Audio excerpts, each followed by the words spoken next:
He says, I caught my husband chatting with another woman. I'm in deep pain. My husband told me it's in Sharia to go for second marriage. That's why he is talking with that lady. He's following you on Facebook. Kindly guide men that it's a sin to chat with non-mahram ladies. Your one small talk can save many hearts. First of all, it is quite unfortunate how the beautiful issue of polygamy, second, third, fourth wife, is been perceived today as an evil act due to many reasons that might be legitimate reasons. And this is unfortunate. When we are the ones who tarnish our religion by our actions, like this brother. The sister says he follows me on Facebook and he most likely learns from reading the questions and answers. Now, why would he cross the line and commit such a sin and justify such a sin as being part of the Sharia? A'udhu billah. This is something that is audacious, something that is heinous. Akhi, you want to sin? This is your problem. This is between you and Allah. Do not justify your sin and lie and cheat and maybe claim that this is part of Islam. Then this is not an individual sin anymore. This is something that has gone out of proportion. Chit-chatting with a woman is definitely haram. Don't sugarcoat it. Don't say that Sharia allows me to take a second wife. Yes, Sharia does allow you to take a second wife, but it doesn't permit you to date women for that reason. Because then, if I were caught red-handed at a nightclub or having a date with a woman eating at a restaurant, and then, oops, sorry, I was thinking of marrying her. Is this justification allowed in Islam? If someone were to take your sister out and then justify this, would you accept it? Of course not. Then what is happening? Why is it halal for you, haram for people and for others and for your sister? Secondly, if you were to get married again, there are channels to do so. And Islam tells us what to do when we want to get married.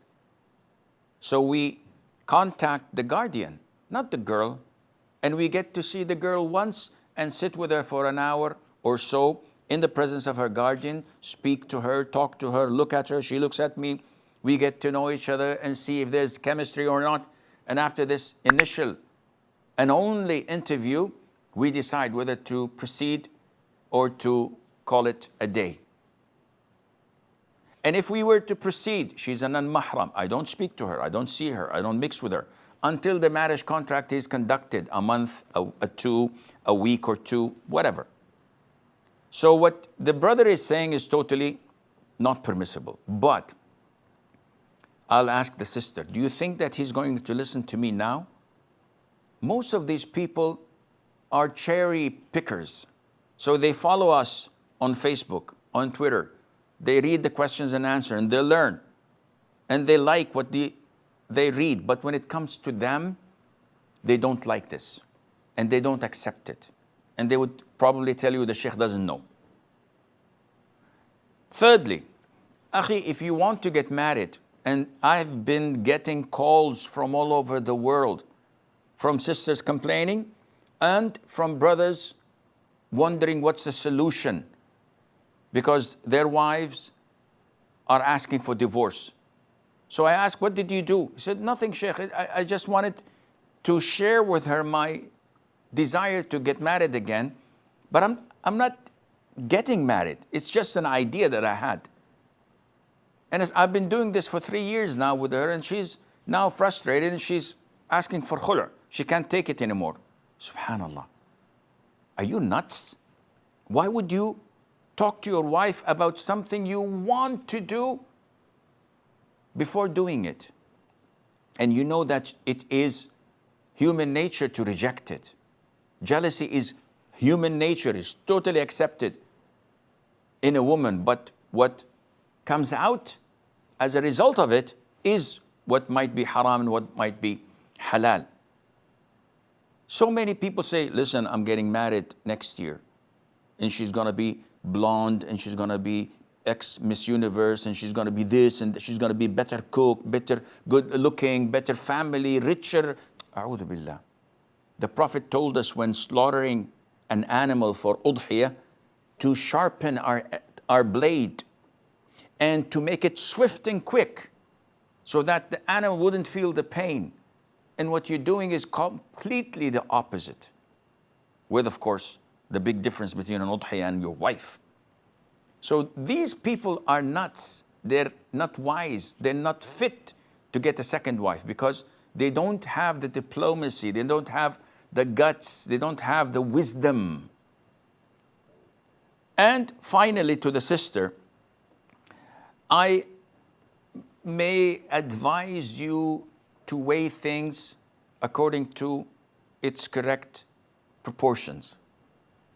And do not exaggerate. Do not kill a mosquito with a cannon. You kill a mosquito with something that kills it without destroying the whole house. So this sin of your husband is a sin, without any doubt. How to react is what defines your marriage. You can go for khul', you can ask for divorce, you can make a big problem, you can spoil his day and night. But is this a solution? Of course not. You have to be tactful and you have to be wise in knowing how to deal with such a problem, and Allah knows best.